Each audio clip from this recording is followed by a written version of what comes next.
Welcome to Veterans Chronicles. I'm Greg Corumbus. Our guest in this edition is Willie Clemons Jr. He is a veteran of the United States Navy. He served in the Pacific Theater of World War II and in the Korean War. And Mr. Clemons, thank you very much for being with us. Thank you for having me. Where were you born and raised, sir? I was born in Victoria, Texas, and I was raised in a little town called Victoria, Texas. I was 1927, July 1. 1927 was my birthday. And had there been other family members in the service before you joined? I had two brothers older than me. My third brother, R.L. Dean, he went in January of 1941. And he remained in the Army until about 6 months after the war was over in 1945. And the second brother, he went in about a year before me. And I don't really remember how long he stayed in because I was out when he got out. When he got out of the service, I was in the service. What do you remember about the day the Japanese attacked Pearl Harbor? How did you hear about that? We had radios at that time that had antennas on the roof with a wire running down to the radio, and they had batteries outside the radio to bring in the station. And we would listen to it. And this particular Sunday morning, we were getting ready for church, as I remember. And we heard about the Japanese had attacked Pearl Harbor. And everybody was upset and wondering what we were going to do next. However, we had been involved with the war with Germany and their U-boats for quite some time. So we knew it was coming. We just didn't know when. But we knew after they attacked Pearl Harbor that Sunday morning, we knew that we were in for it. And of course, at this point, you were 14 years old. Yes, And yes. So you couldn't join right away, but you did join when you were only 17. I was 17 and a half. 1945, I would have been, 17, yeah. Yeah, sometimes I get confused about dates and time. And all I know is that I was 17 the year before, and in February when I joined up, I was 17 and a half. I would have been 18 that year in 45. I probably would have gone in the Army, but they didn't take you in the Army at that time unless you were 18. And the Navy would accept recruits at 17. And so I asked my mother to sign up for me, and she did. And that was how I got in the Navy. And where did they send you for training? Great Lakes, Illinois, which is located in Waukegan, Illinois. And we did our boot camp there.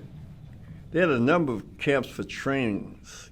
But as you know, it was segregated at that time, and the black troops who came to the Great Lakes for seamanship, because at that time, the only thing they had for blacks in they was cooks and steward mates. So we were basically some of the first groups to go in as seamen. And our camp was Robert Small. And they had quite a few camps in this particular area at the time. Our company number was 181, and it was kind of unique. The first company that we remember and compete against on Athletic Day was 141, which included a football star called Buddy Young, who was at Illinois at the time. He was in the Navy. Did his team win a lot? I was going to say, did his team win a lot? Well, not really. He could go fast, but he couldn't win everything by himself. We had a lot of good athletes on both sides, 181 and 141.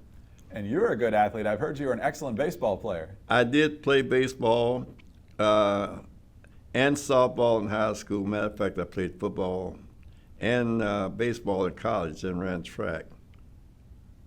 And did you have an opportunity to play baseball at a higher level at some point? Well, I had a chance to, but I didn't get it. I was supposed to go to New Jersey to play with the Newark Eagles when Papa Bear was coaching, but the year that I was going to go, I think that was in '47. He came to Houston to coach a team, and my representative, the doctor who was my mentor, said I better go back to stay in school. So, well, let's go back to 1945. You're at Great Lakes, Illinois. You joined the Navy in February of '45. When was training complete?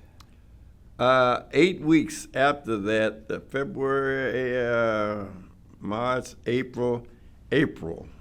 And so at that we had a 9-day leave, and then 3 days, they would call it at OGU, outgoing units over at Camp Moffett. That was a camp where they came in and they left out. They departed there. We had to wait.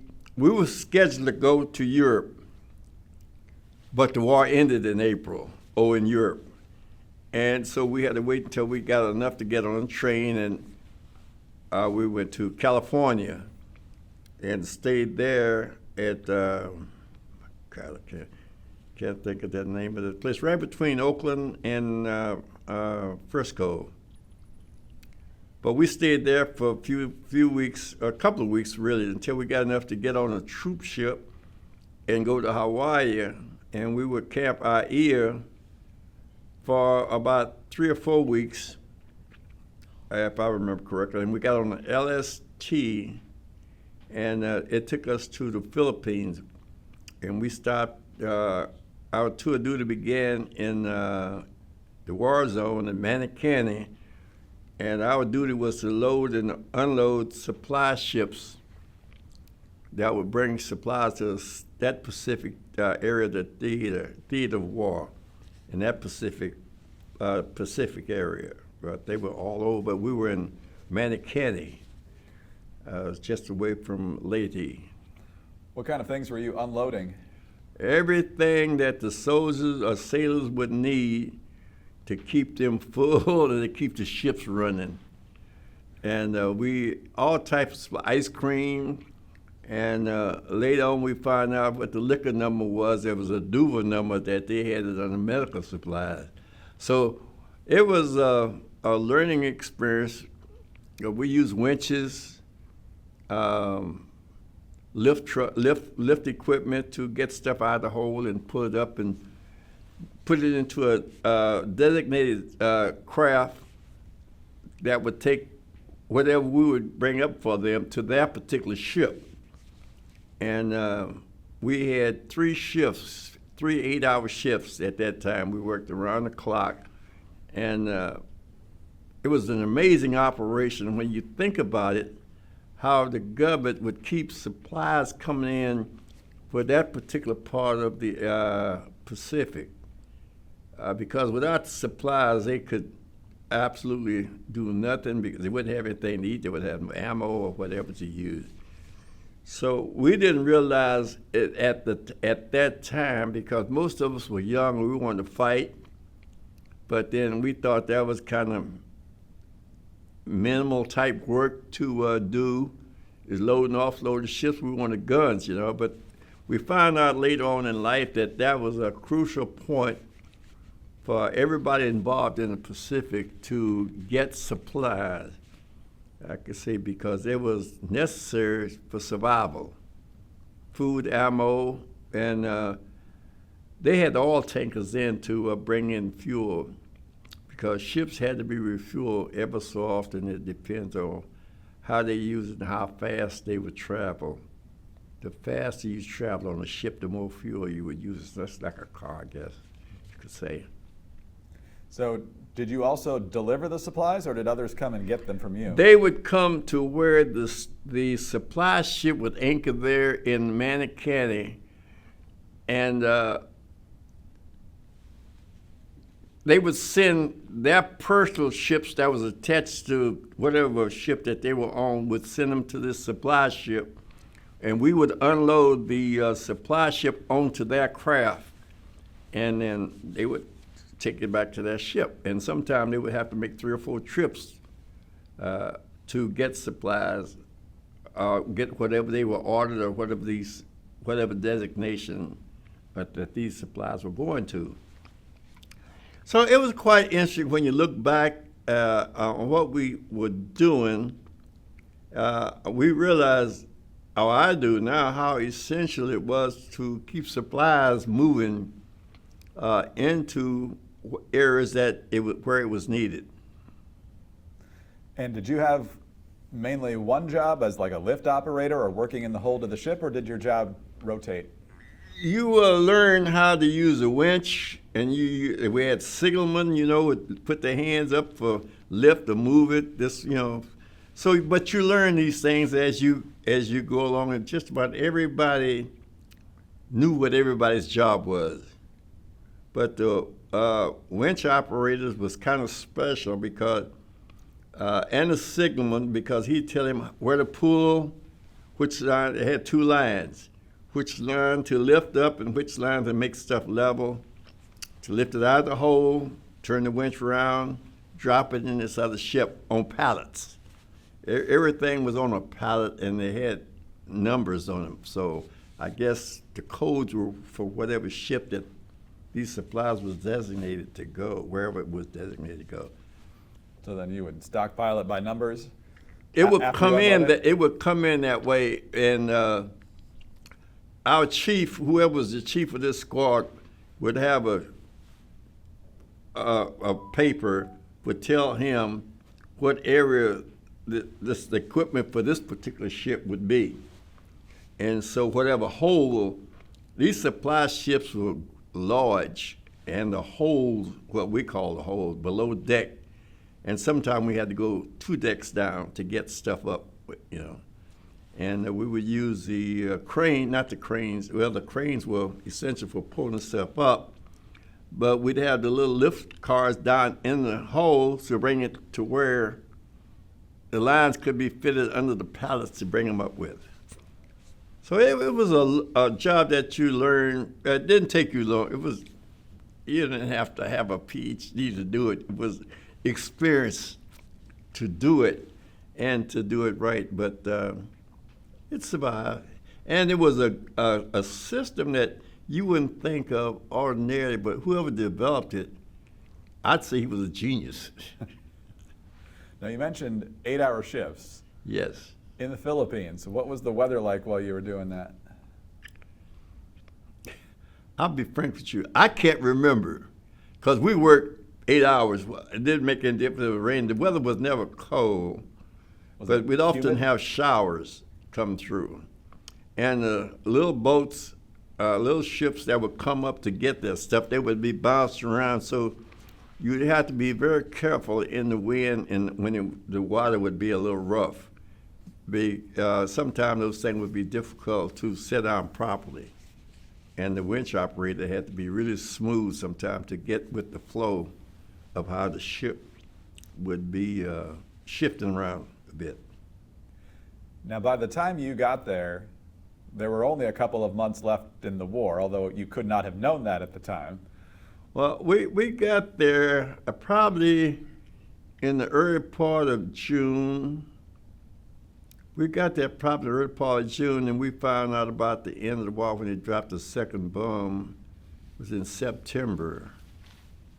Yeah, it was in September, and it wasn't very long after that, I'd say 4 or 5 days, when supplies started taking a different route to ships. Once the war was over, we didn't have to hide in this cold in Manatee for them to get their supplies. Was it well understood that we were winning by the time you were there? Oh, when we got there, we were taking islands. We were hopping Iwo Jima, Okinawa, Guam. We were taking the islands back, but the biggest thing, that obstacle we saw, was trying to get into Japan, and how we were going to get in there. So dropping the bomb saved us, in my opinion, a lot of American lives. Were you stationed at Manicanny till the end of the war? No, at the end of the war, well, there was no use for us to be there for supply loading and unloading, because you could go anywhere at the shore and get ships loaded without worrying about getting sunk. So we went back to our designated position in the service as not Steve's Board, but as CBs, they're called Construction Battalion. What we did was like stevedore work, loading and unloading ships, like you see the guys now, professionals at docks loading and unloading ships. That was basically what we did then. But when the war was over, they didn't have to do that at sea or in the water. They could drive up to the dock and load stuff on the dock, and the ship would come in and get it from the dock. It was much safer and much quicker. Do you remember how you heard that the bombs had been dropped or that the war was over? The first bomb, let me get this straight out. It was Nagasaki? Hiroshima. Hiroshima, yeah. The first bomb dropped at Hiroshima. Said, "Oh man, they got something's going on here." That bomb, one more bomb like that, and it's over. We were just elated about it. And then they dropped the second one. It was over, and we knew then that they would had to surrender. Now, if we would have had to go in and try to land in Japan to take the island, we would have lost, I guess, 50% more personnel than we did in the Pacific. My opinion is that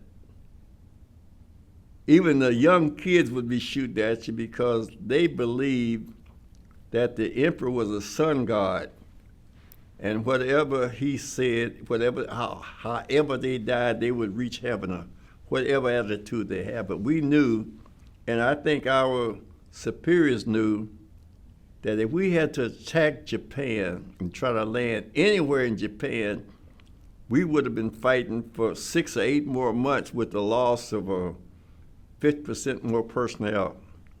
So Truman, in my opinion, made an excellent decision. He killed a lot of Japanese, and that's true. And I hate to think about retaliation, but then they killed a lot of us in Pearl Harbor. So, it worked itself out that they surrendered, and we were able to come home. A lot of more Americans were able to come home to their families alive. Because if we had to go in there and try to get on those rocks and go up those hills and mountains of Japan, we would have lost a lot more personnel, a lot more families would be without family members at that time. When you heard that the war was over, was there a quiet relief? Was there jubilation? It wasn't quiet. I guarantee you it was not quiet. When we found out the war was over, we had a ball just laughing and joking with each other. Now, we're going home, the war is over. But we stayed out there about 6 or 8 months after the war was over, and they started discharging personnel by numbers, and you got so many numbers if you had dependents, and you got so many points if you were married, and so many points if you were in the war zone. So fortunately, I had 10 points. I had my mother as a dependent, and I was in the war zone. And I was also a Naval Reserve.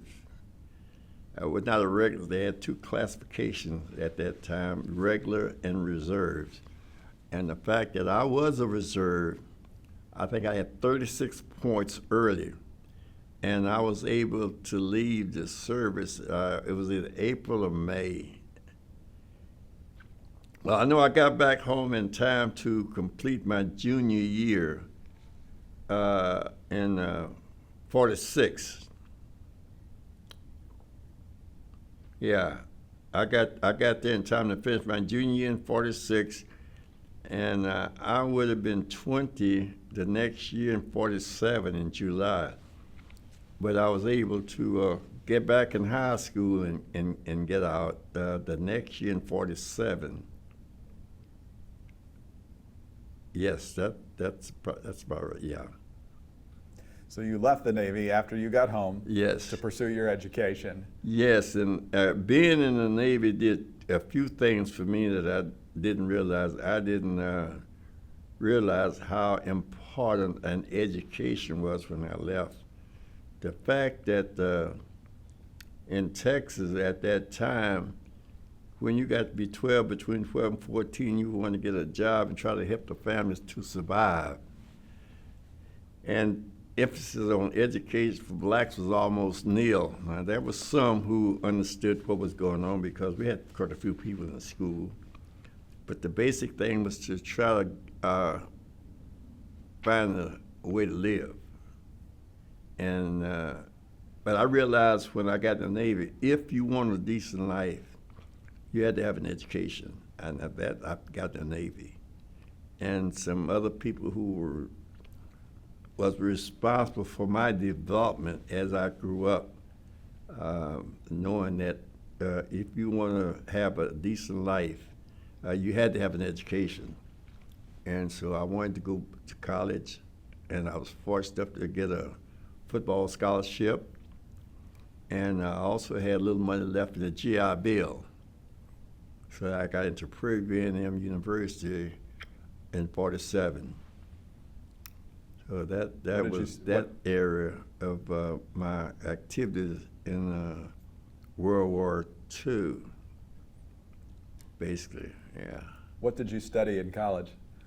I was a physical ed major, and in our school, a lot of kids came out of the country like I did, and the high school didn't give you much of a background in those days.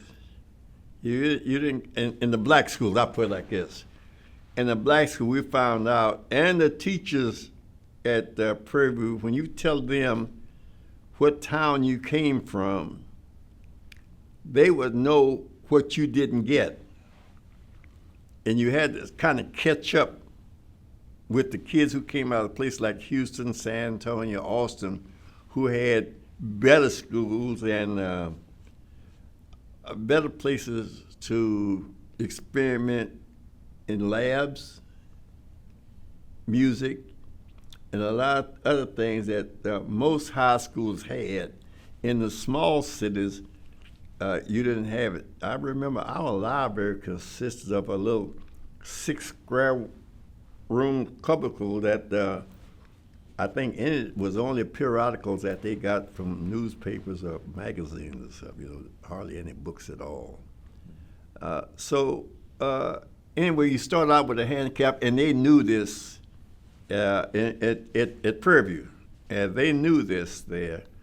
Matter of fact, all of the black colleges knew it. And in order for them to get you ready for life, they would almost start you off brand new, especially in math. Because in most not most high schools, but the smaller schools, the football coach would be a math teacher.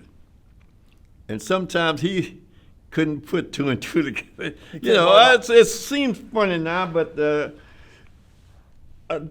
they didn't put much education opportunities for black kids at that time. Now, it sounds crazy now, but the fact is there, and I defy anybody to try to say that this is wrong, because I'm saying to you what I experienced and traveling around the city playing baseball and football and basketball and track to other schools. They were experiencing the same things that we did. But now if you got the cities like Houston, San Antonio, Austin, the big cities, those kids got a good education in high school. Not saying we didn't get a good education in high school, but we didn't get the benefits of historical things that you would normally get, cultural things like music, poems, and history. It just wasn't there. The teachers did the best they could with what they had. And we had some good teachers. Believe me, we had some good teachers, but they didn't have much to work with, but they did what they had to do. And I'm very fortunate in my life that I was associated with a lot of good people, a lot of good teachers, and they gave you an idea of what to expect as you grew older. Yeah. If you want to have a decent life, you need to learn how to earn money. And I think it's probably the same way now. In 1953, you joined 53. the Navy again. 53. Yes, sir. Okay. What happened? Why did you decide to go back to the Navy? Well, there was no money to be made there, and times was rough in Texas. And I had got married young, and I got divorced, and so I went back and couldn't find a good job. I had worked, but I couldn't find a job that if I got married and wanted to take care of family, have a nice home, a car, and that sort of thing like normal people would have, I had to get out of Victoria. And so I did. I left and went back in the service, which was one of I think the greatest things I ever did. And I was on a ship called the USS Waldron 699. And I got on that ship in Norfolk, Virginia in November. And right away, we left out going to Korea and Japan. We spent most of our time in Korea and Japan.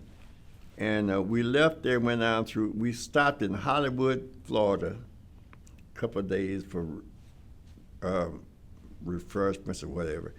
And we left, went down through the Suez Canal, came up to San Diego.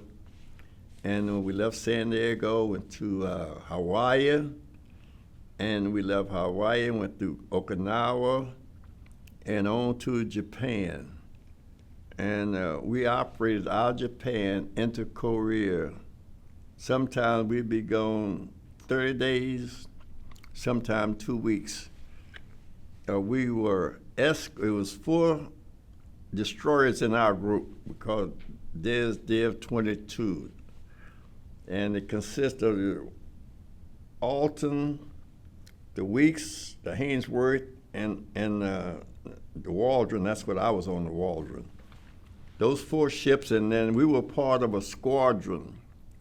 And they rotated these ships in and out of Korea and Japan while the war was going on. The Missouri battleship is the last one in that area, last battleship, because carriers was coming into vogue at that time. We stopped in Yokosuka, first Japan, and for about 3 days we spent some rest and relaxation there, and then we went out in Korea and operated out there in around the 38th parallel, not quite there, but we stayed with her steaming around the area for 2 or 3 days, weekends, or after 2 weeks, we'd come back into Sasebo, Japan, which is on the southern end. We call it the bottom end of Japan, and Yokosuka was the northern end of Japan.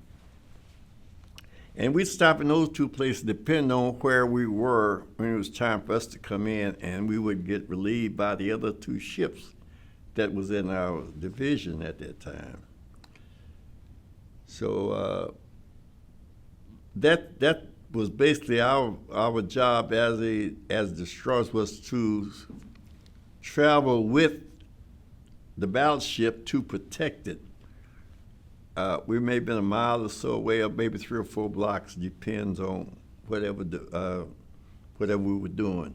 But our job was to protect at all costs. If a torpedo would be coming to the Missouri, we would have to get in the way to stop it. We allowed nothing to hurt the bigger ship. And with the destroyer being almost the smallest warship at that time out there, we would have to get in the way of everything, cruisers and battleships. But that was the last battleship in the Navy, was the USS Missouri. What was your job aboard the Waldron? First, I started off as a striker for the quartermaster position, which was navigation and communication. But I wasn't really qualified for that job, although I tried it for a while, and then I got out and went back to as being a seaman. And we were steaming in and out of the Caribbean down here, from Puerto Rico, San Juan, and Trinidad. Well, that was the name of the thing they called that. I can't think of the name of it now. But all the islands down in the Caribbean, we would go down there and do what we call ASW, anti-submarine warfare, and Bermuda, where the Gulf, when it's calm, you could see way down. You know, you could do a lot of anti-submarine warfare down there, training. And after 29 months aboard the USS Waldron, an order came by for the senior seaman could be transferred to Bermuda for special sea detail. Well, I'm senior man because I'd been in the Navy, you know, those kids over there. Yeah. So I said, I'll take it. So that's when I got transferred to Bermuda, and got into administration and special service down there. And I was in charge of athletic equipment and a liaison between the military installation and the community. And I worked for relations between the community and a place called Somerset. And I met my wife down there. And I got there in 55, I believe it was. I think it was either 55 or early 56. Well, I got out in 57. So it must have been early 55, 56 when I got there. Well, anyway, I got married at the end of 56 in December. I met a young lady down there, her mother. And she had a friend who had just finished Morgan State, and her mother had a little party for her. And she invited my would-be wife to the party. And right away, kind of the feeling was there. And the year we got married, well, the tail end of 56, we came to New York and got married at St. George Cathedral in Brooklyn. And it was our honeymoon consisted of riding over to Manhattan to see the Ten Commandments. Charlton Heston was just coming out with that movie there. So my wife had gone to Central State University. She'd finished Central State, and we figured she could get a job in Dayton or in Ohio. And I felt like I could get a job anywhere. And this is why I didn't want to go back in the Navy, because if I did, my rate was a seagoing rate, and I'd have to get back on a ship. And neither one of us wanted that. So I finally got a job at McCall as a janitor, and I waited for a year, and the government called me to go work at Defense Electronic Supply Center. And I spent my other 25 years there before I retired. But Karen, Lawrence, Lorraine, and Kevin was born to this union. We, bless her heart, she died in 2008, and we were married 52 years and 4 kids. But that is basically my history so far.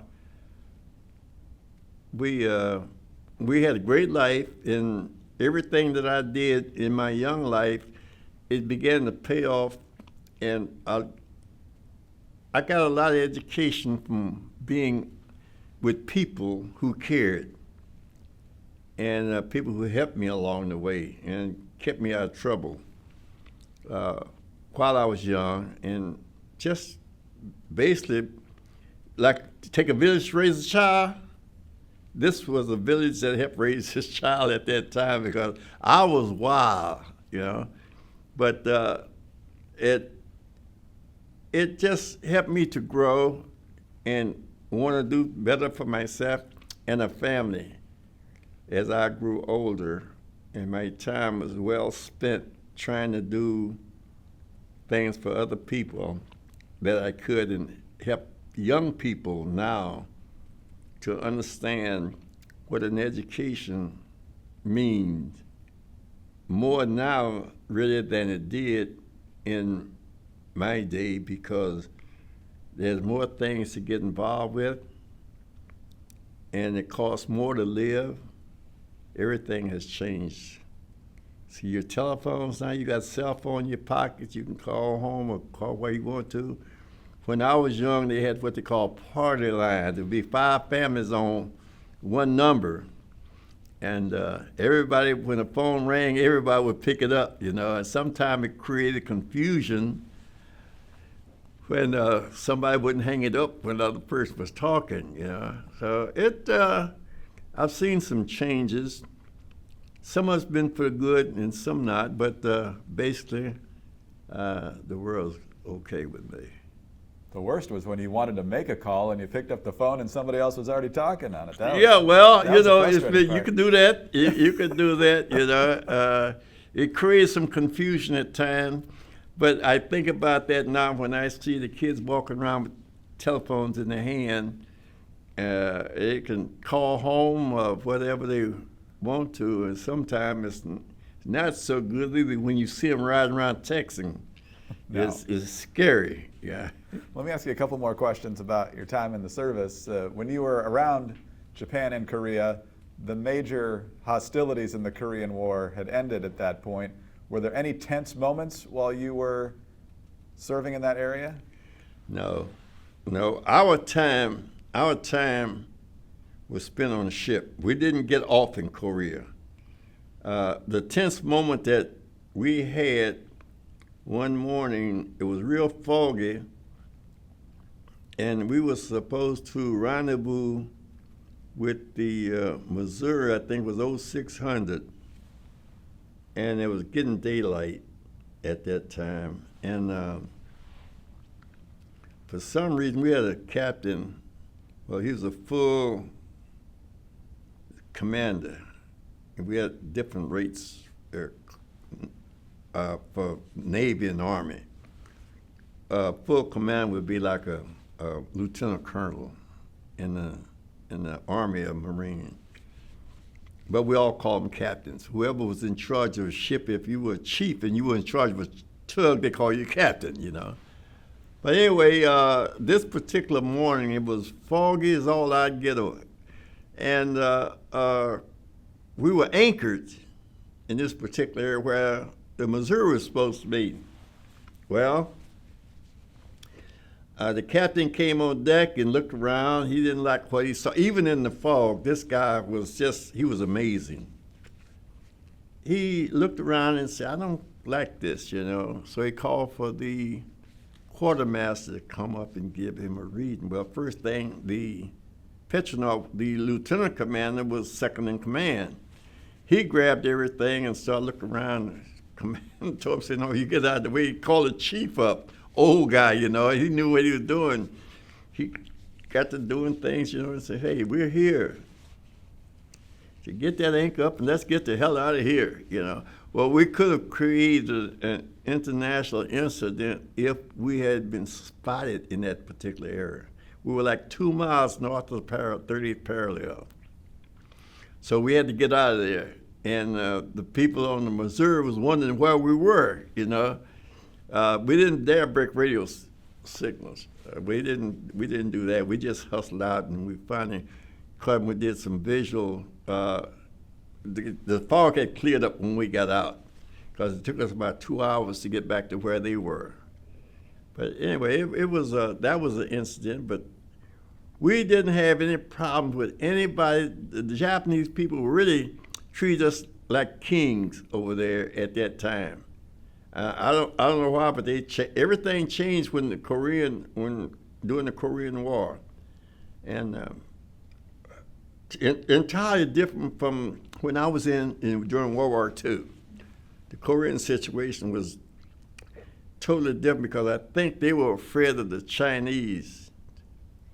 You know, when Truman didn't let MacArthur tear down that Yalu Bridge to keep the Chinese from coming across, and he fired MacArthur because MacArthur wanted to do that.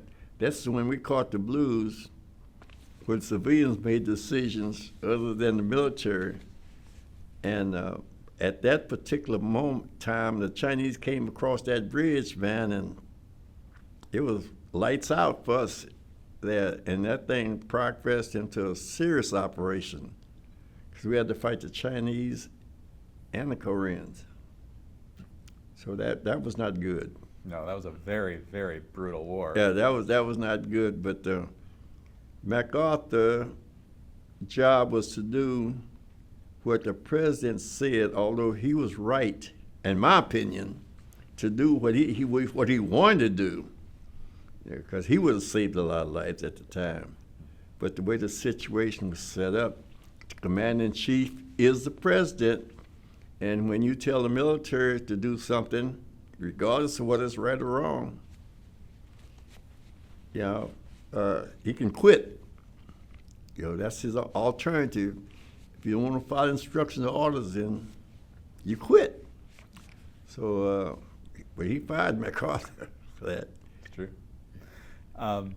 You mentioned early on, when you were first joining the Navy in 1945, that the military was segregated. Yes. By the time you came back the second time, President Truman had desegregated it. How was the experience different the second time because of that? Well, the people who had come in after the integration was okay, but it was still a lot of people in the service who didn't want to recognize blacks as equal or superior to them regardless of your rate. They didn't want to, enlisted people didn't want to salute black officers. Military still had black officers clubs and black soldier clubs, and it just took them a long time to understand that the blacks were fighting for a country like everybody else. Segregation is still alive in this country, whether you believe it or not, and that's just my opinion.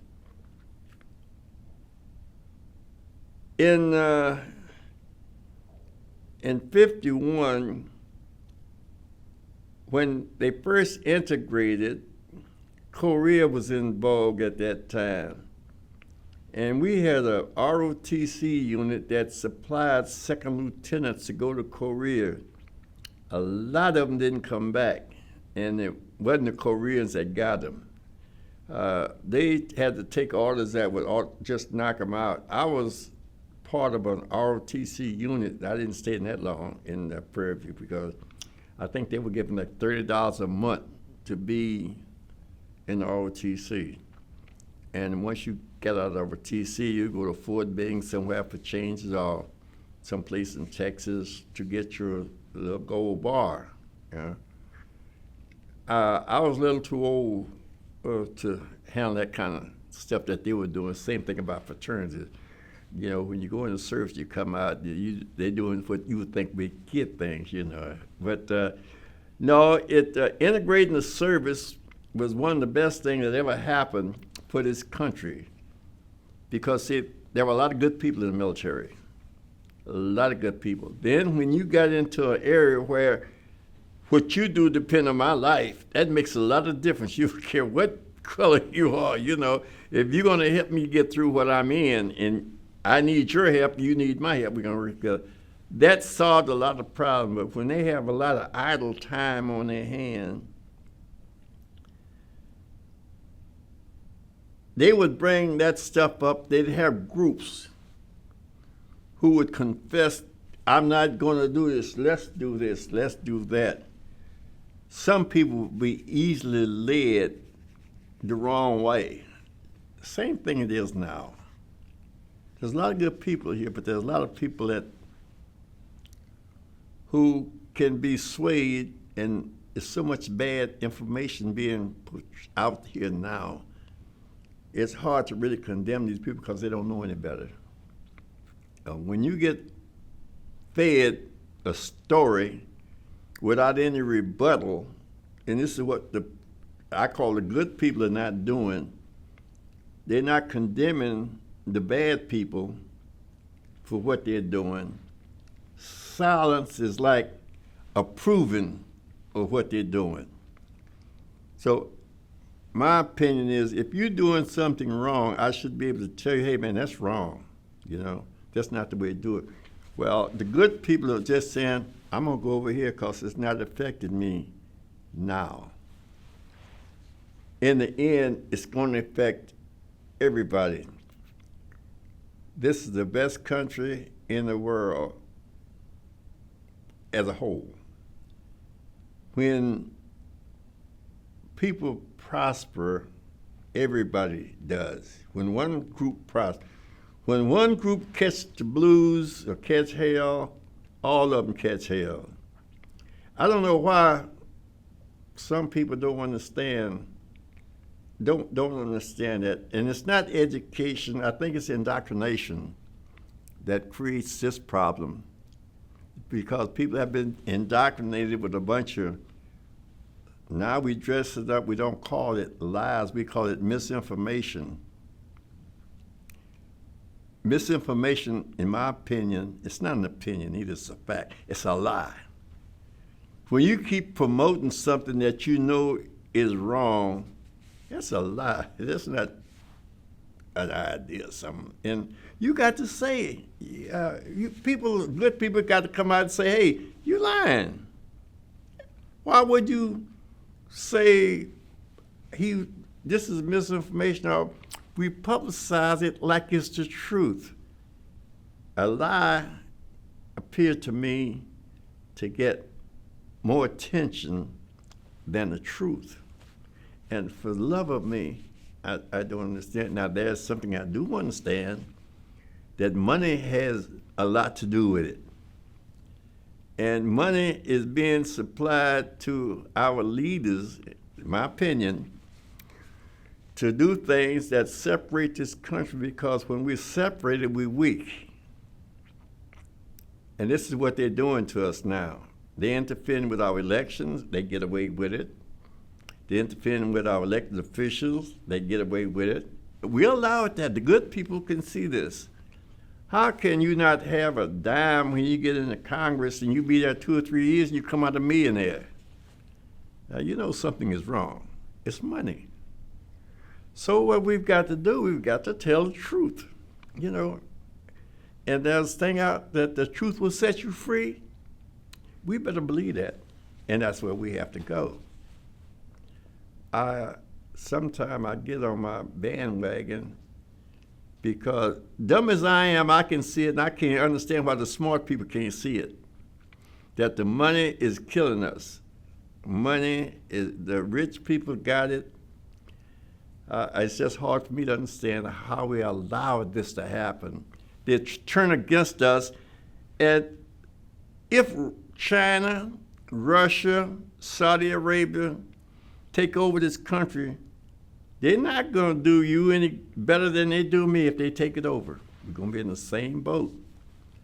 And this is the best system that God has allowed to survive for this long.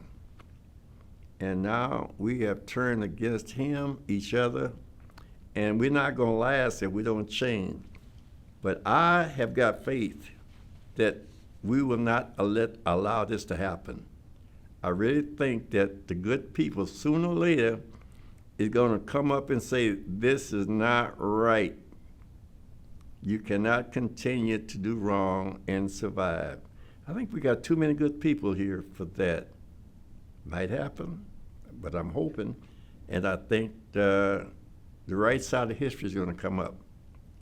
Our kids, your kids, they will not allow this to happen. It depends on how the good people in this country work and how they act. If you want to protect this country, you better tell the truth to everybody. Here's a man down in Florida wants to destroy American Black history. He says it's not relevant. Every nationality in this country's got some history that's relevant. Everybody got some history. Why would you take a kid's book poetry out of a classroom? The good people allow this to happen. I hope he hear me. I hope he change. I hope he change his way. I hope all of them change without bloodshed. Some people don't care. Some people just don't care. We've got to reach those people some kind of way. I don't know how. I ain't that smart. But I think the truth shall set you free. Last question, sir. What are you most proud of from your time serving our country?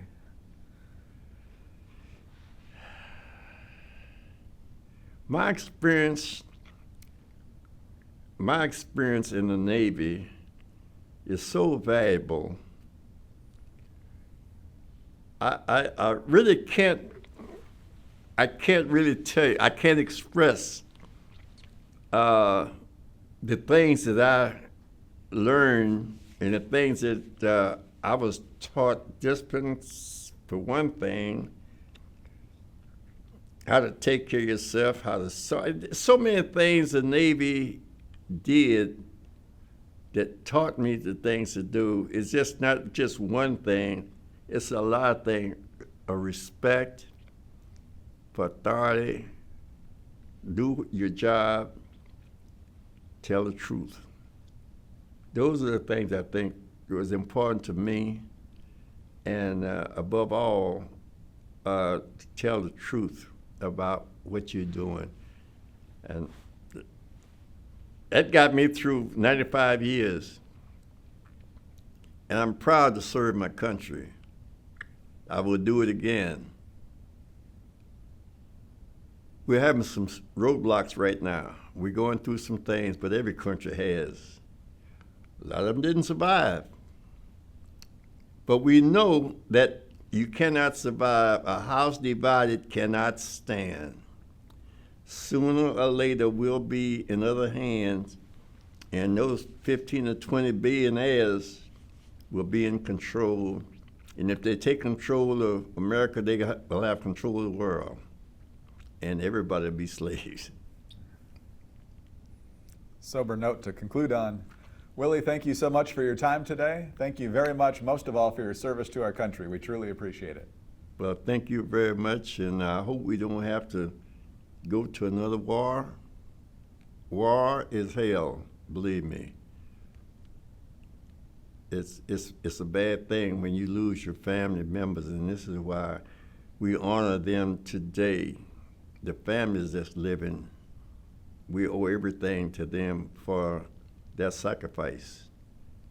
And I'm proud to be a serviceman and to have who can say that I did serve.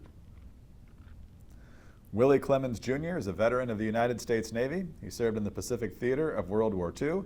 He also joined the Navy a second time, right after the major fighting in the Korean War, and served until 1957. I'm Greg Corumbus, and this is Veterans Chronicles.